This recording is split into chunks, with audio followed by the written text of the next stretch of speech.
Okay, this is part two of Gender Wars, a spiritual battle between Satan. And in this part, I'm going to go a little bit deeper into what's happening on the battlefield and talk about life energy or sexual energy. I have on the screen here, as you can see, the Urban Dictionary definition of gassed up. And what does it mean to to be gassed up? Let me read this definition. If a person is gassed up, it means she is made to believe that she is at a higher status than one actually is. Now, when we openly desire a woman, we lust after her with the eyes, or we try to take it a step further and uh, I'm not even sure if people use this term anymore, but spit game at her. We're actually gassing them up, making them feel more elevated than they actually are. Because this is where it's kind of been flipped upside down. When in the history, and you read the scriptures, men didn't spit game at women. You know what I mean? Uh, Women were given in marriage to men from their fathers, or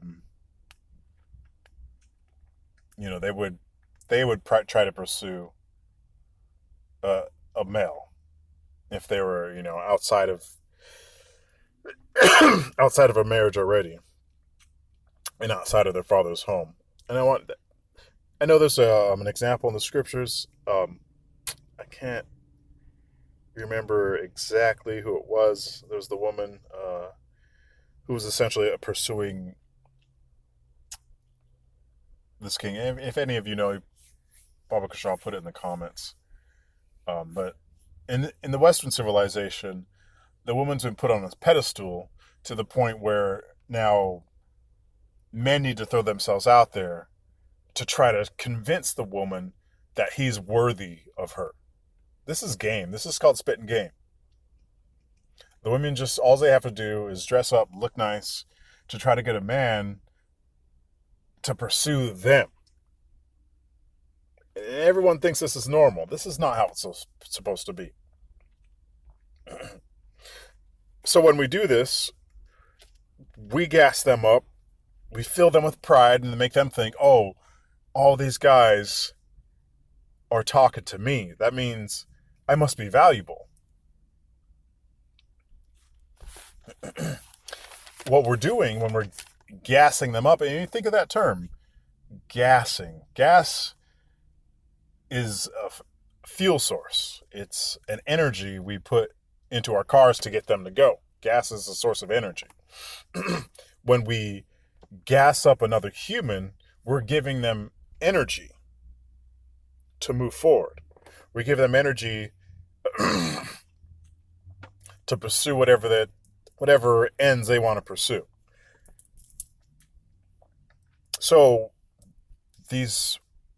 when we gas up women, we're giving them energy. We're giving them a more power, even. And these women, and it's I keep saying these women, but who I'm actually referring to is Satan, the adversary, because it's this spirit that's on these women who are rolling with this. This isn't how it's supposed to be. And a lot of men will say, "Oh, this is female nature." No, this is Satan's nature. This is what Satan does. This is how we've been deceived. And this is why men are losing on this battlefield, on this battleground, is because we think it's the woman. It's actually Satan expressing itself through the woman. So the woman's gassed up and she has power. She has power over men. A lot of men would call these men simps or blue-pilled men. But her power, Satan's power, extends further than that. It extends even to what some would call red-pill men, and it extends to him as well, because a lot of the red-pill men are living in wickedness still. A lot of red-pill men, they don't follow the scriptures. They don't follow the commandments of the Most High. And because they don't, they're taken by her. So let me grab that scripture right quick.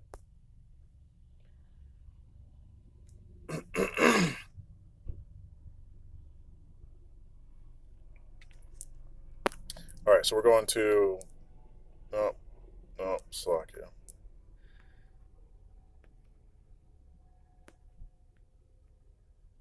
Ecclesiastes.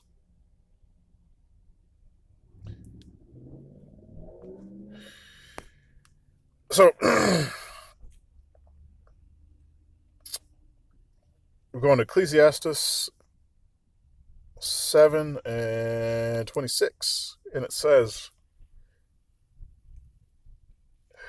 "And I find more bitter than death the woman whose heart is snares and nets, and her hands as bands. Whoso pleaseth Yahweh shall escape her." Slakia. "Whoso pleaseth Yahweh shall escape from her, but the sinner shall be taken by her." The sinner, and if we're not aware, sin is not following the laws. The sinner, the one who breaks the laws of the Lord, the commandments, will be taken by her. And the red pill man is taken by her. The sin that he commits to be taken by her is to say, okay, so I'm not going to deal with the woman. I'm not going to get into a relationship with her. I'm not going to cohabitate with her. I'm not going to marry her. But I'm still going to pursue her sexually. Which, it seems like it's the safe route. Outside of the scriptures, it seems like it's a safe thing to do. But this is actually fornication. Let me get that definition, so we know what the definition of fornication is. Just for those who aren't aware. Oh, I had it up right there. Let's get it again.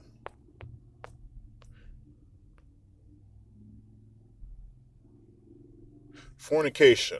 Consensual sexual intercourse between two persons not married to each other.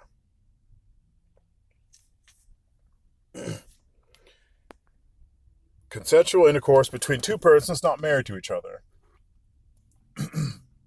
Now, per the scriptures, sex is marriage. When we lay with a woman, that woman is married to us. But the sinner, the red pill sinner, is falling into wickedness because he's just going to, the term is pump and dump. He's going to sleep with a woman and discard of her. Fornication. Now, what does it look like when he's taken by her? He's taken by the woman, and it's not just one woman. The more that the man goes down this path of fornication, the more he's giving out his life energy. Now, I'm going to get into this a little bit later, what this life energy is and how we squander it. But the more we sleep around, the more promiscuous we are without committing to marriage, the more energy, the more spiritual power we actually give up.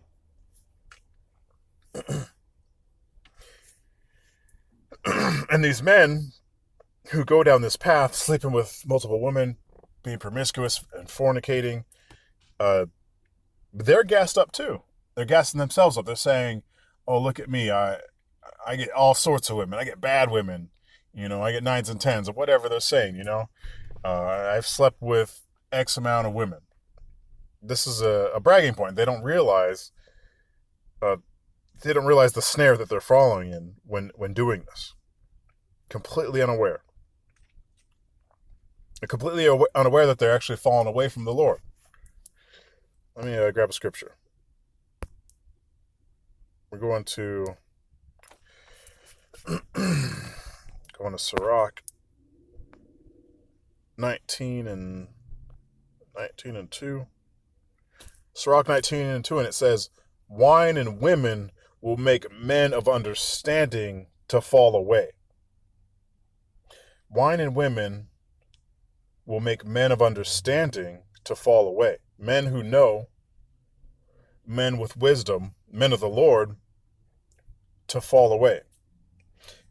And he that cleaveth to harlots will become impudent. Impudent. What does that word mean? Let's go back to the dictionary here.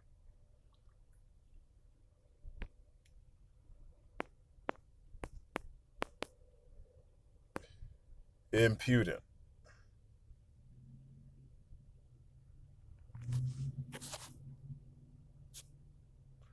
Failing to show proper respect and courtesy. Very rude. Lacking modesty. Marked by contemptuous or cocky boldness or disregard of others. Insolent.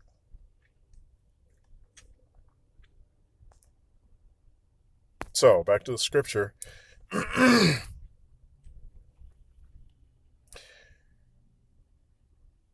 He that cleaveth to harlots, that promiscuous woman, will become impudent.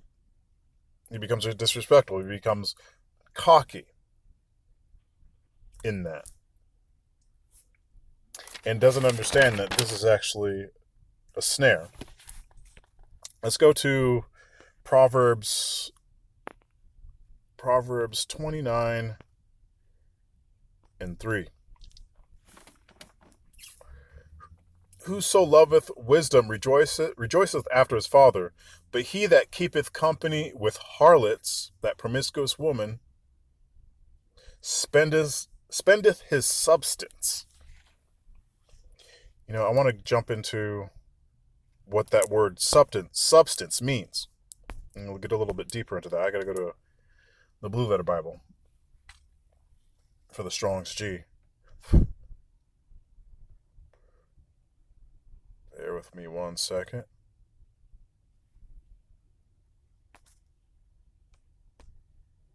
Okay. Proverbs 29 and 3. He that keepeth company with harlots spendeth his substance.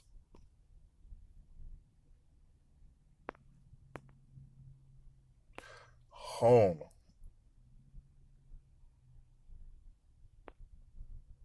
Spendeth his wealth, his riches, his substance, his price, his high value.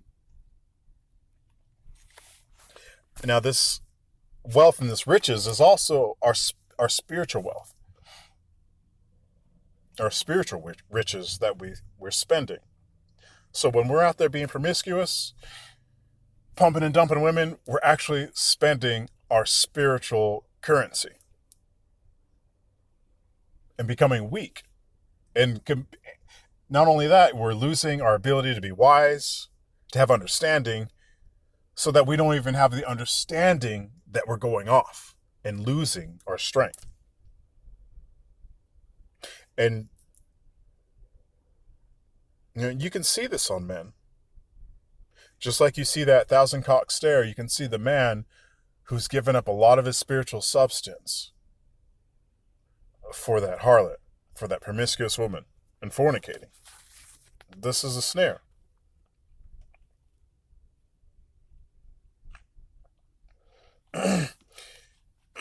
Now, the more he goes down this path, like I said, the more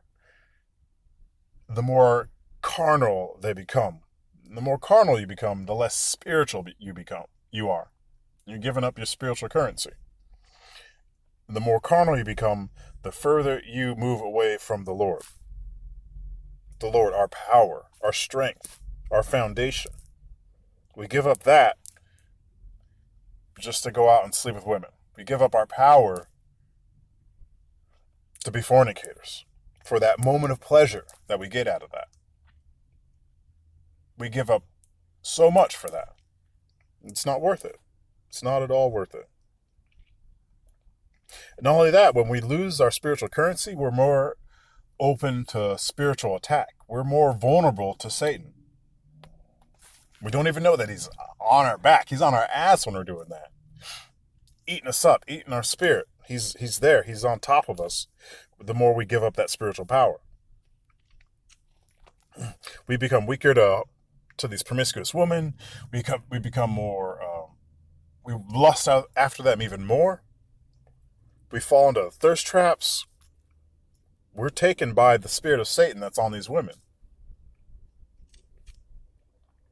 Let me jump over to, this is going to be the last scripture, last couple of scriptures for this part, and then I'm going to jump on to part 3 of this. We're going down to 1 Esdras, Slakia, 4 and 26.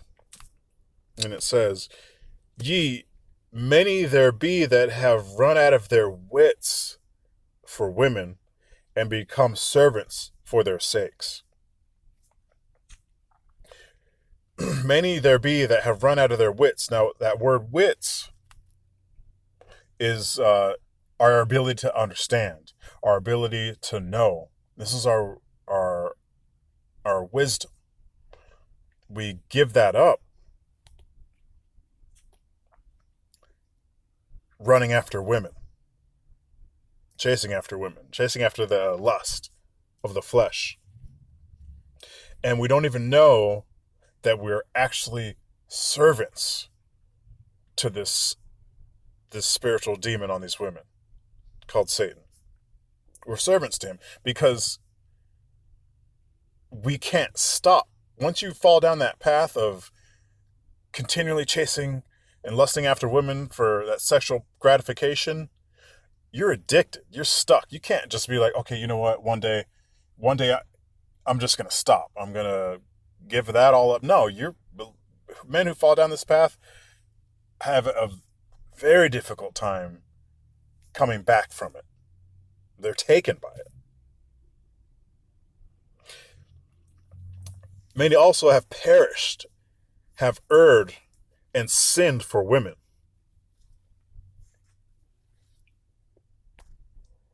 All right, I'm going to jump over to Proverbs 23 and 27 and close out on this one until the next part. For a whore is a deep ditch, and a strange woman a narrow pit. That whore, that promiscuous woman, that harlot that we're chasing is a deep ditch we fall into, and a narrow pit we trip over. That's the snare. So I'm going to close it out at that and on to the next one.